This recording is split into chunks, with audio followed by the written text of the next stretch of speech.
विष्णु बोले पुरोहित से तब मृदु वचन, पूछो गिरजा से जो उनके मन में समानी। बात वही समय के बाद जब गौरा जी सयान हो गए, गौरा के पिता हिमांचल जी जब बिटिया सयान होता तो माई बाबू की ये चिंता लगा था कि कब तक अपने बिटिया के शादी ब्याह का की एक घर भेज दिए के घर भर मिल जाए। हिमांचल राजा जी के दिल में विचार करत हैं कहें कि माँ बिटिया सयान होत बा, आखिर अब एक शादी ब्याह के योग होता, अगर एक के शादी हो जाए तो ठीक रहे। हिमांचल जी अपने मन में विचार करत है, जब विचार करत है अपने मन में तो पंडित से जाई के कहन कि पंडित आखिर बिटिया गौरा जी सयान हो जाती हैं, अबे शादी के योग हो जाते हैं। कहन की देखा बिटिया माई बाप से बतावे में बड़ा लजात है, सखी सहेली यार दोस्त बताई देती, कहे कि पूछो गिरजा के जो मन में समानी। पंडित जी कहे हिमाचल राजा कहे कि ऐसा है कि हमसे ना बताई, आखिर तो ही तनी पूछला गौरा के दिल में के करे प्रत प्यार बा। बिरहा में एक लाइन कव्वाली की टुकड़ा है कैसे,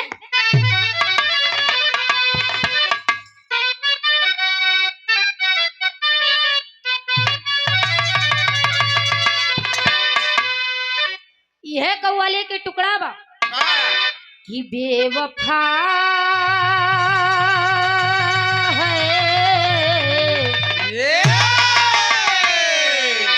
बेवफा तेरा मासूम चेहरा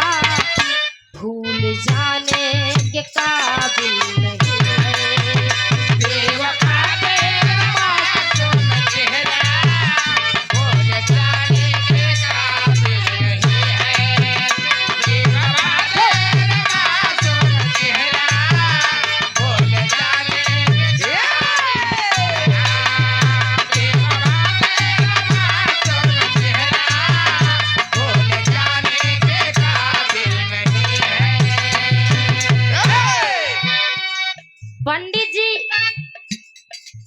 पंडित जी के राजा हिमांचल जी भेज दें कहन कि कौनो ऐसा वर ढूंढ के लावा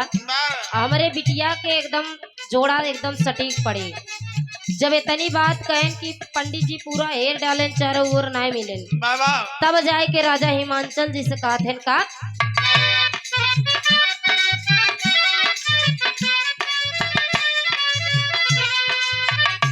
आप पुरोहित हिमांचल से बोले,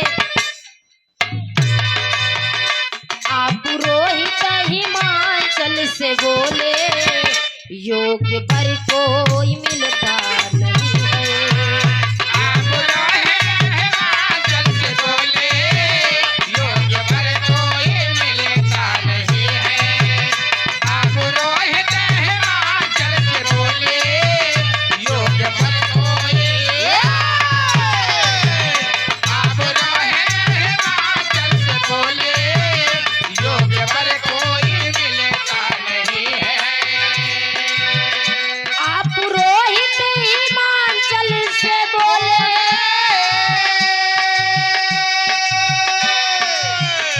योग्य पर कोई मिलता नहीं है। पूछो गिरजा से एक बार राजन, पूछो गिरजा से एक बार राजन, पूछे से कुछ बिगड़ता नहीं है। पूछो गिरजा से एक बार राजन, पूछे से कुछ बिगड़ता नहीं है। पूछो गिरजा से एक बार राजन, पूछे से कुछ, पूछो गिरजा से एक बार राजन, पूछे से कुछ बिगड़ता नहीं है। पंडित जी जाई के राजा हिमांचल जी से कहे लगन कहन कि महाराज आजकल के जमाना बड़ा खराब बा, हमके इतना जानकारी बा, लोग बतावत हैं पुरनिया बतावत हैं कि माई पार्वती भगवान भोलेनाथ लव मैरिज कर। अरे वाह, यही से पंडित जी कहे कि ये राजा साहब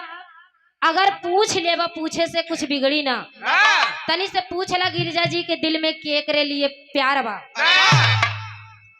राजा जी कहे कि देखा पुरोहित ये बात तू ही जाए के पूछा, हमरे बस के नहीं बा। जाए के पुरोहित जी गौरा जी से पूछा थे। कैसे पूछा थे? नजर के भाव लगा।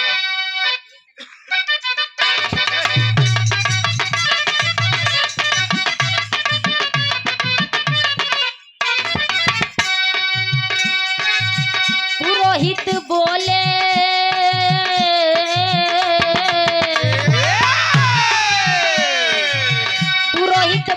गिरजा मन का राज खोलो जरा, हृदय में क्या है तुम्हारे मुंह से बोलो जरा।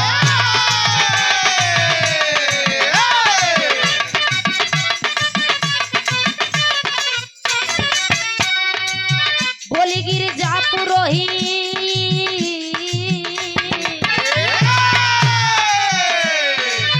बोली गिरजा पुरोहित से वो अंतर्यामी है, नाम है शिव जी का वो ही मेरे स्वामी है।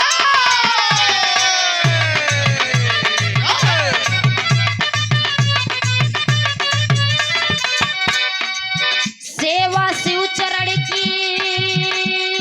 बाबा हो, सेवा शिव चरण की मुझको बस करना है, उन्हीं के नाम का सिंदूर हमको भरना है।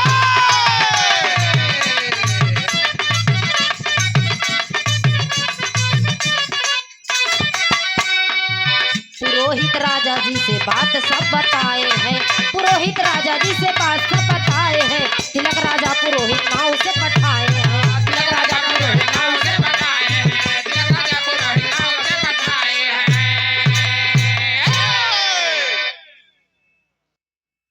राजा हिमांचल जी पुरोहित जी से कहन कि देखा पंडित जी, आप एक एक खुद जाए के गौरा जी से पूछा, जैसे भी जो भी होए ओके हमके बतावा।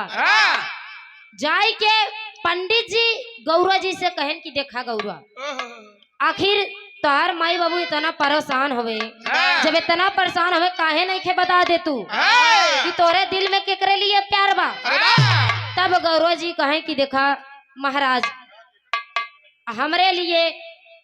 हमरे दिल में हम जेकर पूजा करी था, बचपन से पूजा करत चली आवत हई, अब वो नहीं कि इंतजार में अब तक हम हई। पंडित जी कहन कि के हवू? तब गौरा जी बतौली थी, कहा थी कि भगवान भोलेनाथ के प्रति हमारे अंदर प्यार बा, वो नहीं के माला दिन रात हम जपत हई। अगर हमार शादी हुई, हमरे मांग में क्यों सिंदूर डाली, तो भगवान भोलेनाथ के अलावा केहू ना डाली। जब इतनी बात कह दिले तर और सम्मानित आप श्री गार्जियन जी रामकरण यादव जी, आप जी के द्वारा सदर 2 से 1 रुपए का महान आशीर्वाद चरणों में प्रणाम बा। आशीर्वाद के चाह रही आके पंडित जी तुरंत राजा हिमांचल जी से बतावा तवे, कहे कि राजा ढेर ज्यादा परेशान ना हुआ, गौरा जी तो हर बिटिया गिरिजा जी भगवान भोलेनाथ के माला जपत है, ओ नहीं के याद में परेशान है। वो कहा थे कि अगर हमरे मांग में क्यों सिंदूर डाले तू भगवान भोलेनाथ डाली ना तक क्यों ना डाली। जब इतनी बात कहन राजा हिमांचल जी कहन कि आए है वो तो उनके का पास बा, उनके पास तो कुछ होना ना। माता पार्वती गौरा जी कहीं कि हमके कुछ होना चाहिए, जैसे आजकल लव मैरिज में चलत बा, कहीं हमके बस नहीं से बियाह करवाए दे, हमके धन दौलत कुछ ना चाहिए। जब 6 महीने बीत जाए तब कहीं का दहीनाती ते काव कमाने तना दिन काव करत रहे तब उनके निगाह दौड़े कहाँ उनके कामयाबी पे। यही से माता पार्वती कहीं कि हमके कुछ होना जरूरत बा, हमरे लिए हमार प्राणनाथ ही सब धन हवे। जब इतनी बात कर राजा हिमांचल जी कहलन कि ये भैया ठीक बा, अगर जहाँ खुश है, जहाँ बिटिया हमारा खुश बा वही हम खुश है। राजा हिमांचल जी पंडित जी और नाऊ जी के भेजत हुए भगवान भोलेनाथ की यहाँ तिलक चढ़ावे बरे। बिरहा में एक लाइन तरज लगा तमाशा कैसे,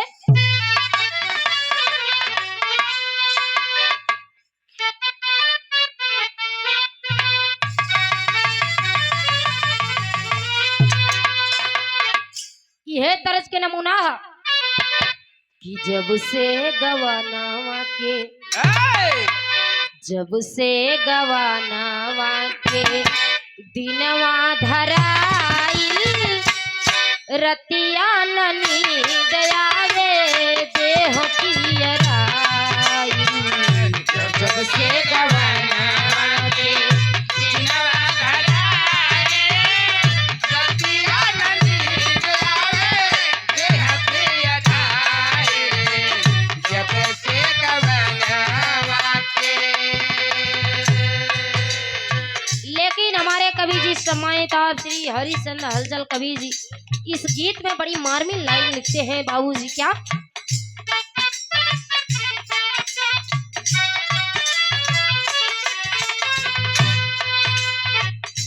कैलाश पर्वत चोरी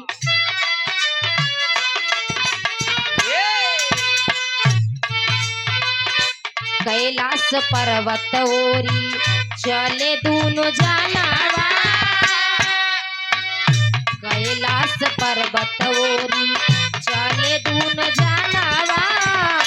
मन में मनावे पूरा हो यार मानवा कैलाश पर्वत ओरी चले दोनों जानवा मन में मनावे पूरा हो यार मानवा कैलाश पर्वत ओरी चले दोनों जानवा मन में मनावे पूरा हो यार मानवा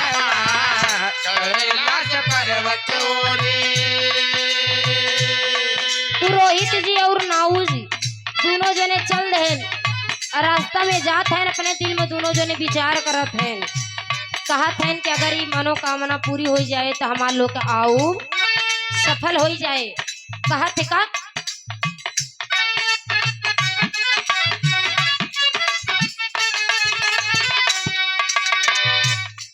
जब पंडित जी पहुंचे भगवान भोलेनाथ के धीरे धीरे जहाँ पे भगवान भोलेनाथ बैठा हुए कैलाश पर्वत पे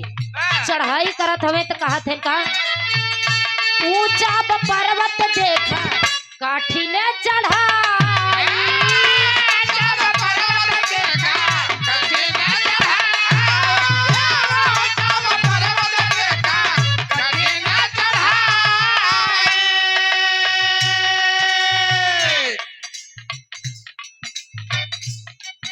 और सम्मानित आप श्री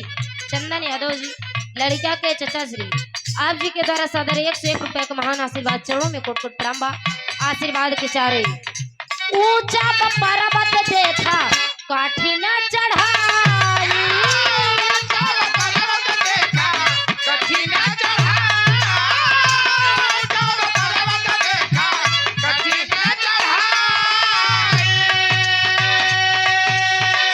मनवा में नाऊ सब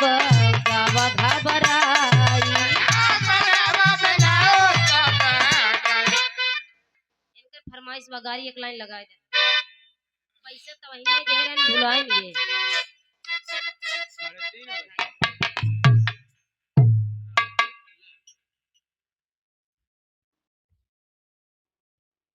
हेलो और सम्मानित आप श्री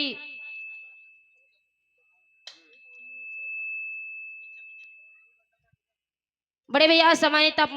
मनीष यादव सिमरिया और पूर्व छात्र नेता इलाहाबाद विश्वविद्यालय भावी प्रत्याशी जिला पंचायत सदस्य वार्ड नंबर 35 गार्जियन जी के द्वारा सादर 201 रुपए का महान आशीर्वाद के चाहवा। लेकिन जे गरिया गवावत है तनी इधरिया आवता हम सुनी आवा।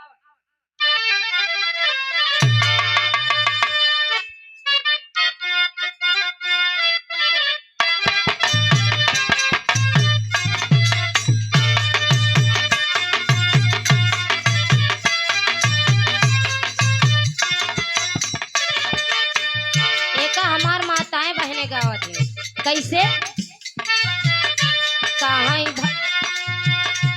अरे तोरे पीछा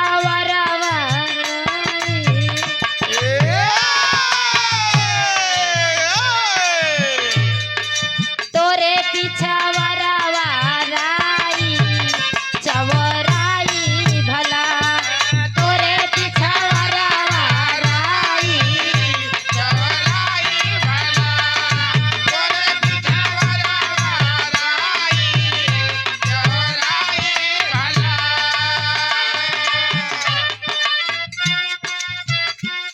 सब गाड़ी फरमाइश कर रहे हैं, चाचा आप कहाँ हैं, हमके लौकत ना हुआ। नाम बतावा तनी का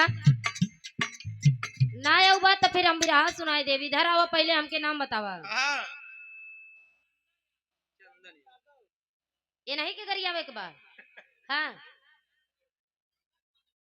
के का गरिया नमो तनी बतावा।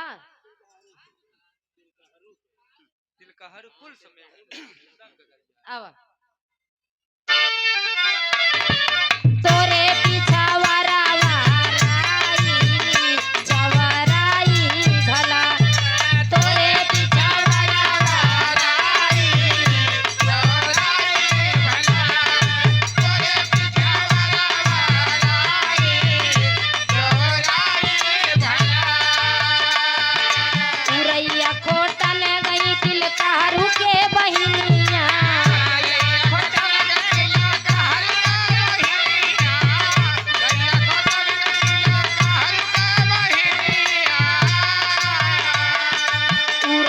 खोटन गई तिलकारू के बहिनिया अरे ओनहु के लागे कई कुछ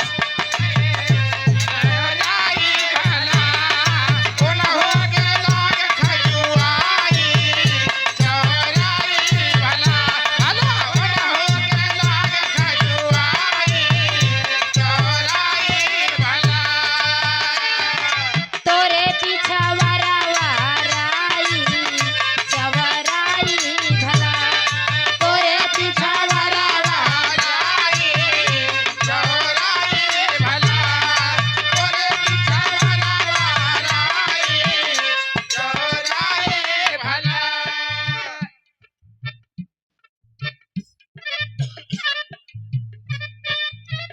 ऐसे ना गाओ जब उबा तबे जब लाई के उबा तबे गाओ गाड़ी हो रही ऐसे ना हो जब ले देवा ना तब ले ना गाओ हम के अरे इतना दे दे मारे पीटे पट्टी पलस्तर हो ही जाए।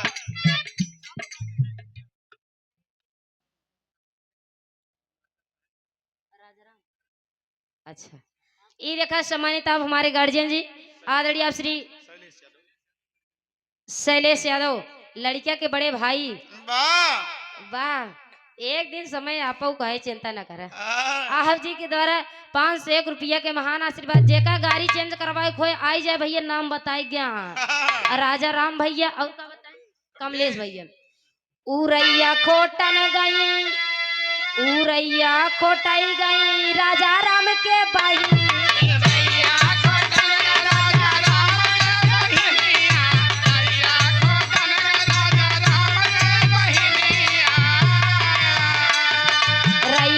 खोटन गई राजा राम के बहिनिया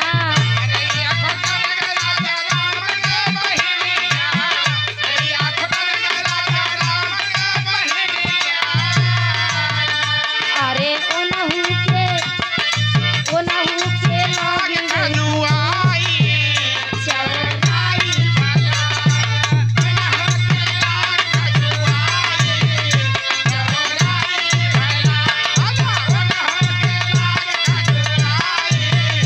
चवराई भला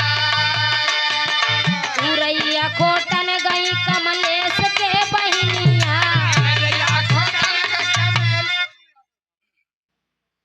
और बड़े भैया सम्मानित आप श्री गार्जियन जी आदरणीय आप श्री सोनू यादव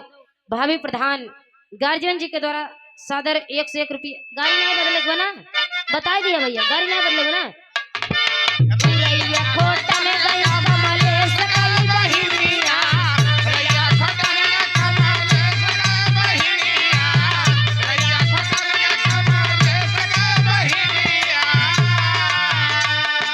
रैया खोटन गई कमलेश गई बहिनिया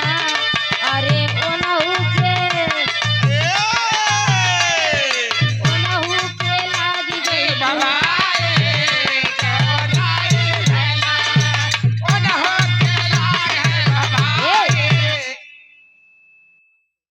भाई का है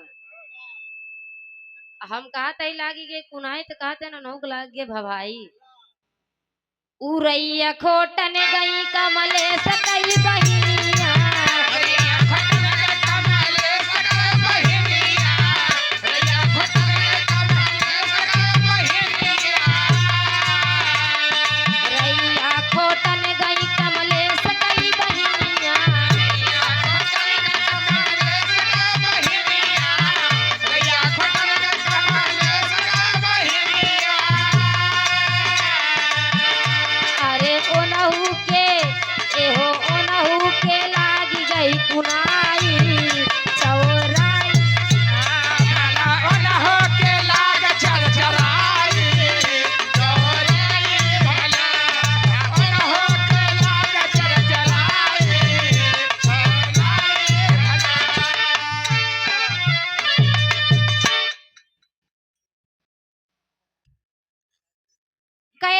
पर्वत पे जात हवे पंडित जी और नाऊ जी जब संगे जात हवे तो मन में विचार करते हैं कहन कि अगर हम यहाँ से चल देवे अगर यहाँ से हम लोग चलत है अगर भगवान भोलेनाथ मान जाइए अगर भगवान भोलेनाथ मान जाइए तो हमारे लोग का आव सफल हो जाए। जब इतनी बात दोनों जने विचार करत हैं विचार करत करत पहुंच गए करत करत विचार पहुंच गए कैलाश पर्वत पे जहाँ पे भगवान भोलेनाथ बैठा हुए अपने भाव भक्ति में एकदम लीन हुए बैठा हाँ जाए के दोनों जने भगवान भोलेनाथ के घोड़े घिरे कहीं महाराज कहीं की तोरे लगे के बड़ा आस लेके आए भगवान भोलेनाथ कहे पुरोहित ऐसा का बात बा जौन तू हमारे लगे बड़ा आस लगाई क्या हुआ कहन कि भगवान ऐसी ऐसी बात सारी दशा बतायन कि माई पार्वती आपके अलावा केहू के चॉइस ना करत है शादी करे बरे जब इतनी बात कहते हैं कि जाए कि जब भगवान भोलेनाथ के काने में बताएं तो पंडित जी पुरोहित पंडित जी और नाऊ जी दोनों जने बगल बैठ के एगो बात कहते हैं का कहे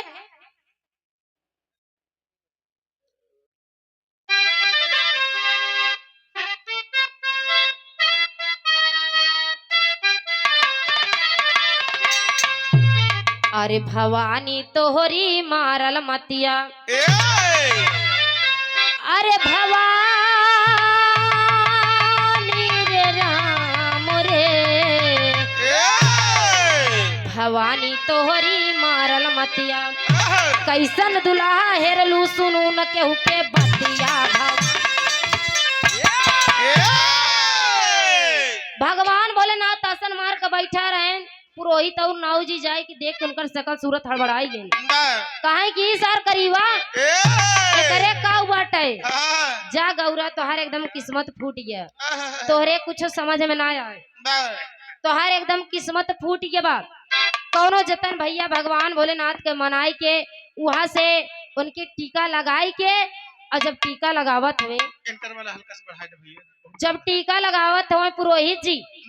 भगवान भोलेनाथ जी से कहते हैं कि इतना दूर आई है कुछ हमके दे दा कि हम लोग घरे जाए कि नहीं कैसे बखान करब जब इतनी बात कहें भगवान भोलेनाथ कहें ठीक बा वही जवन हवन हवन करत रहन भगवान भोलेनाथ वही में से चुटकी भर कर राखी निकाल के तनी से पुरोहित जी के तनी से नाऊ जी के दई देहन जब दई देहन तो रास्ता में आवत हैं दोनों जने जब दोनों जने रास्ता में आवत हैं तो विचार करत हैं का करत हैं मास्टर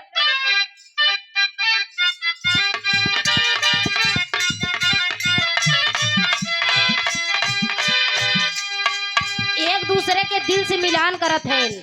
का करे मन ही मन में नौआ अपने मन ही मन में नौआ अपने चिंता रहा बढ़ाई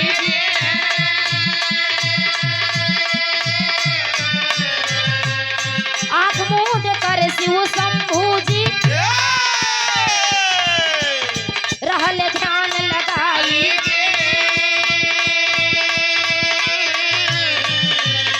टूट ध्यान जल्दी भोला के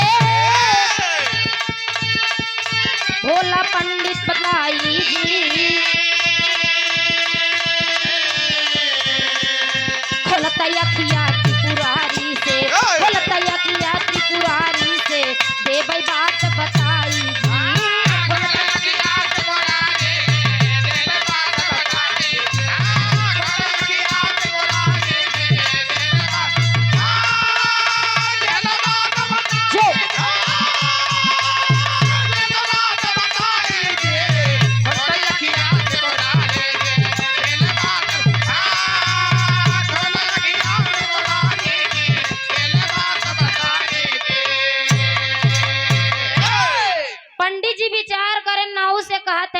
जवन दुल्हा खोज ली देखा था वो कितना करिया है एक इनके घर दुआर ना इनके एक कपड़ा ना पहिर के बैठ जाए आराम से यही बैठा हमें पर्वत पे जब इतनी बात दोनों जने विचार करत हैं अब विचार कह के जैसे भगवान भोलेनाथ के इंतजार करत रहे भगवान भोलेनाथ कहे कि जैसे आँखी खोलिए इनका सब बात बताए दिया भगवान भोलेनाथ आँख खोले सब बात लगे बतावे कहे कि भगवान माई पार्वती तोहरे सिवा केहू की इच्छा ना करत है, तोहरे सिवा केहू से शादी ना करी है। जब इतनी बात कही तो भगवान भोलेनाथ पुरोहित और नौ जी के कुछ सलाह देते हैं। सलाह का दिलन मास्टर बिरहा में तरजा।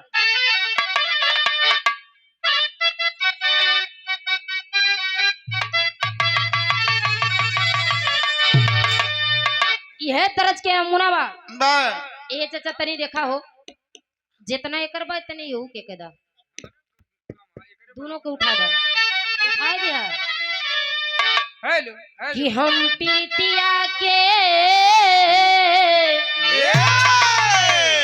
हम प्रीतिया के रीतिया न जननी ई जिंदगी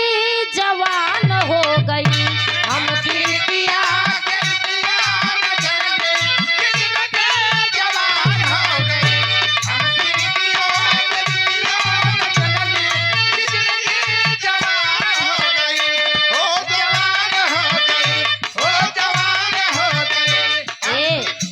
स्पेशल आप ताई देते हैं। हम प्रीतिया के रीतिया न जननी ई जिंदगी जवान हो जवान हो जवान हो गई। ए जखमी भैया अब ही दुल्ही के अब ही दुल्ही के चढ़ली जवनिया ई दुल्हा पुरान हो गई। अब ही दुल्ही के चढ़ली जवनिया पुरान हो गई। अब ही दुल्ही के चढ़ली जवनिया पुरान हो गई। लेकिन भगवान भोलेनाथ पंडित जी से कहा थे का बोले पंडित जी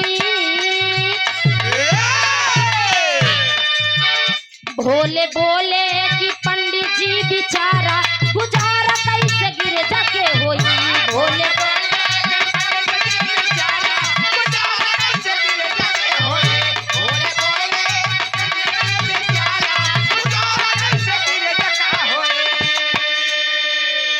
भोला बोले कि पंडित बिचारा अरे गुजारा कैसे गिर जाके होई। हम तो अवघड़ गिरी मारा मारा गुजारा कैसे गिर जाके होई। हम तो अवघड़ गिरी मारा मारा गुजारा कैसे गिर जाके होई। हम तो अवघड़ गिरी मारा गुजारा कैसे गिर जाके होई। भगवान भोलेनाथ कहन कि पंडित जी बियाह करे बरे हम पार्वती से मना ना करत है, लेकिन तू देखते हवा कि हम कैलाश पर्वत पे बैठा है, ना तो हमारे घर बा ना तो हमारे द्वार बा ना तो हमारे कपड़ा बा, सब कुछ देखा हुआ आखिर तोहरे सोना जैसे बिटिया गिरजा के गुजारा ही हमरे साथे पर्वत पे कैसे होई। जब इतनी बात कहे पंडित जी कहलन कि महाराज ऐसे ना करा नहीं तो हमार गौरा एकदम निराश हो जाएंगे, तुम्हारे बिना ना जी पई हैं। जब इतनी बात कहते बिरहा में एक लाइन तरज लगत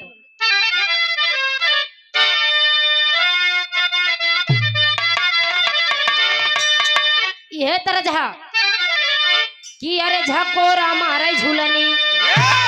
ये बाबू झकोरा मारे झूलनी कहाँ साड़ी ला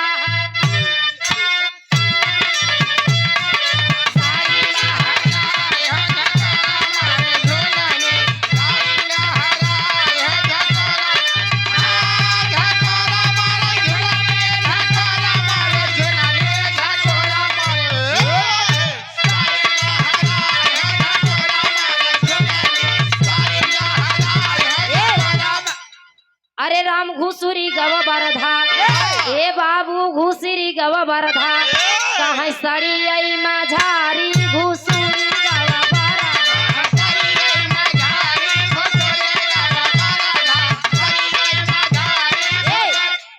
अरे राम गजब की हूँ बहिनी ए बहिनी गजब की हूँ बहिनी अपन चिन्ह ना भतार होगा ज्यादा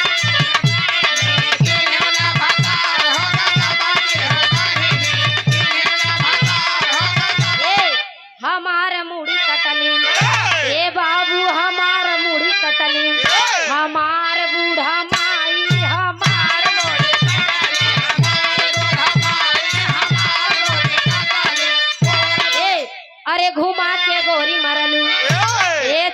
के गोरी मारलू नजरिया की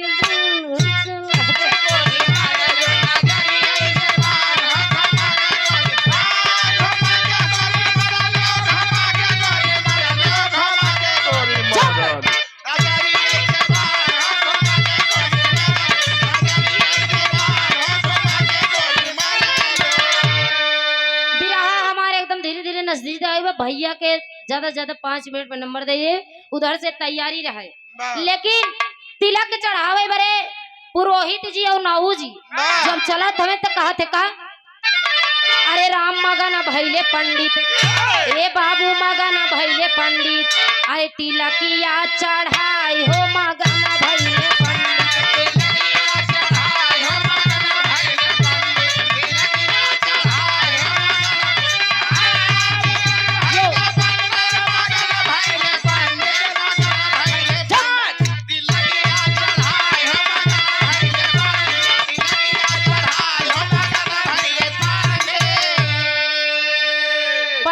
भगवान भोलेनाथ के मत्थे पे टिक्का लगावत हवे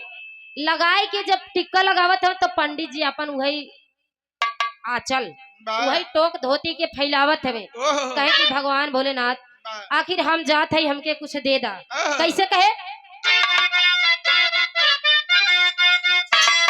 भाषा मानी कार भोले दी हाले थमाई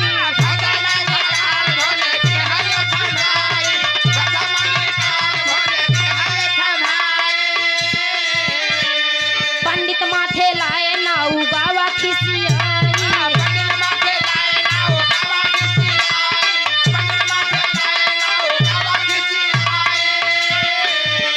अरे कहे लगे आज्ञा प्रभु कहे लगे आज्ञा देता प्रभु हम जाए हो बगन भैले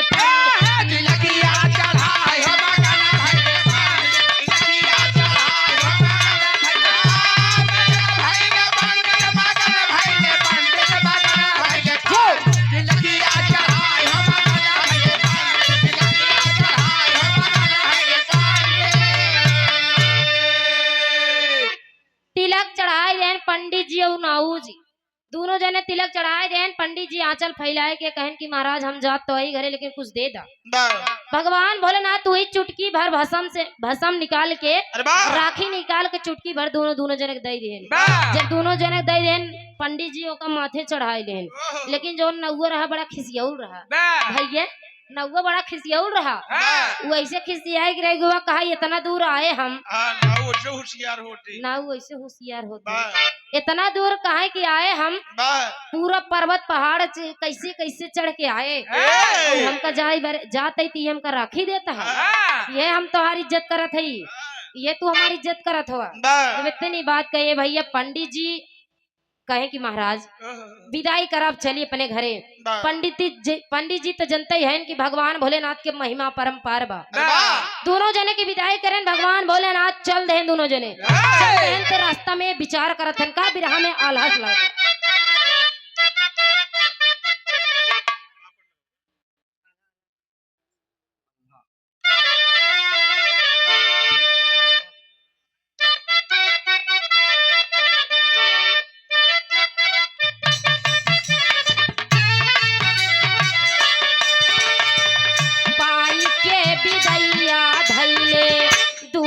जन डगरिया ये भैया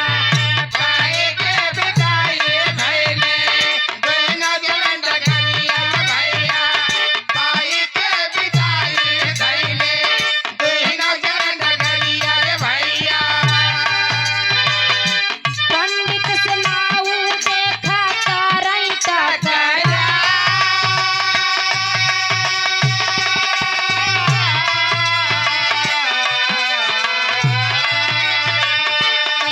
से गुजारा करी है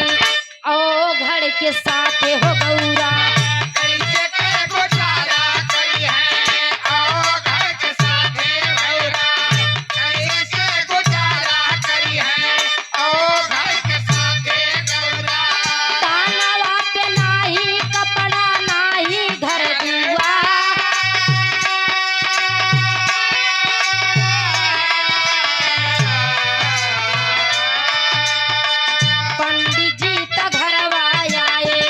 खोले जब पेटरिया रे बाबू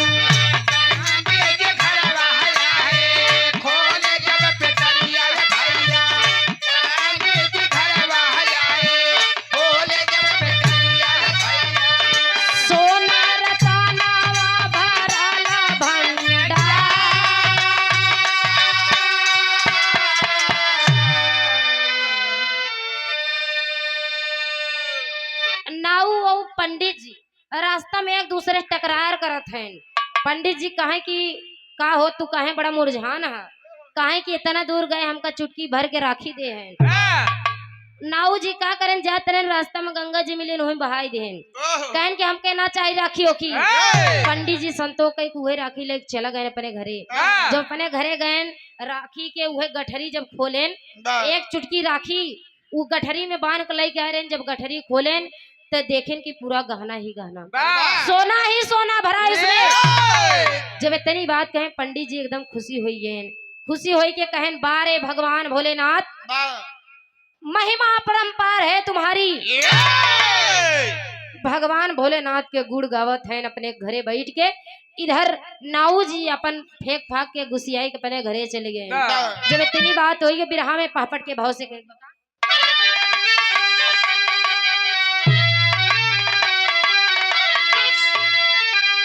अरे खुशी भइले पंडित रतनवा के पाई।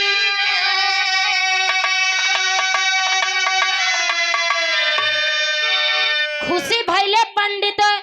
रतनवा के पाई के राजा से बताए सारी बतिया तब जाए के राजा से बताए सारी बतिया के जाए के राजा से बताए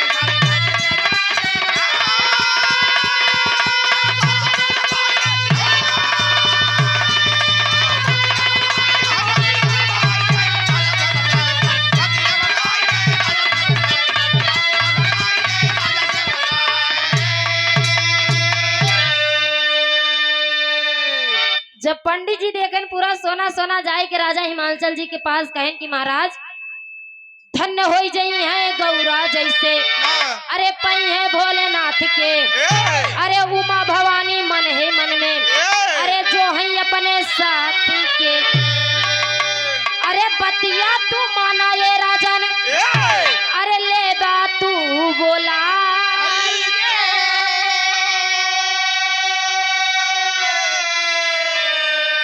बतिया तू माना राजन बरात ला बोलाई के। अरे खुशी से बताए राजा खुशी से बताए पंडित राजा घरे जाए के।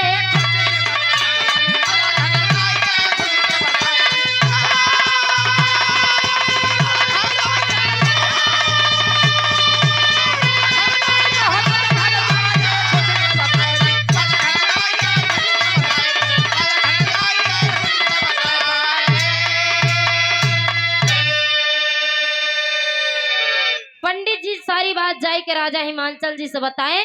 कहे कि महाराज ऐसे ऐसे बात बा हमके राखी दे रहे भगवान भोलेनाथ की महिमा परंपार बा पूरा सोना ही सोना हो गया। सारी बात जाए के राजा जी से बताएं कहे कि बारात के तैयारी करा बारात की तैयारी करा और बारात की तैयारी कही के बारात बुलवावा और माता गौरा जी के शादी भगवान भोलेनाथ के संग में करा। भगवान भोलेनाथ की महिमा परंपार है। यही से हमारे कहानी के समाप्ति बा। कहना है क्या महाबली गुरुबुधराम गुरु बाबा दीन के माया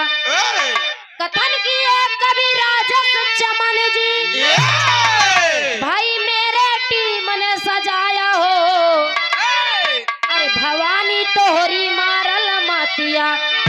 ए भवानी तोहरी मारल मातिया प्रियंका इसने ही भोले के रखिए सतिया भवानी तोहरी मारल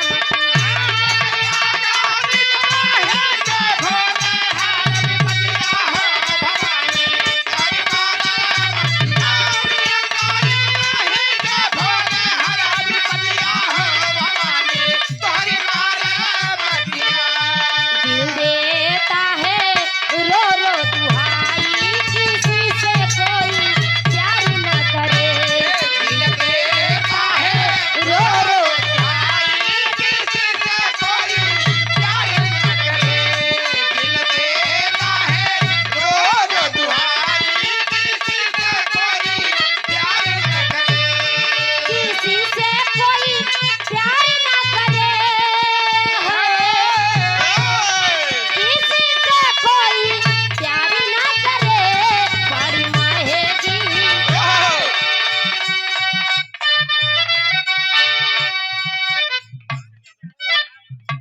और सम्मानित आप चचा श्री आदरणीय आप श्री मान सिंह यादव इलाहाबाद की पावन धरती से गार्जियन जी के द्वारा सादर 101 रुपया का महान आशीर्वाद।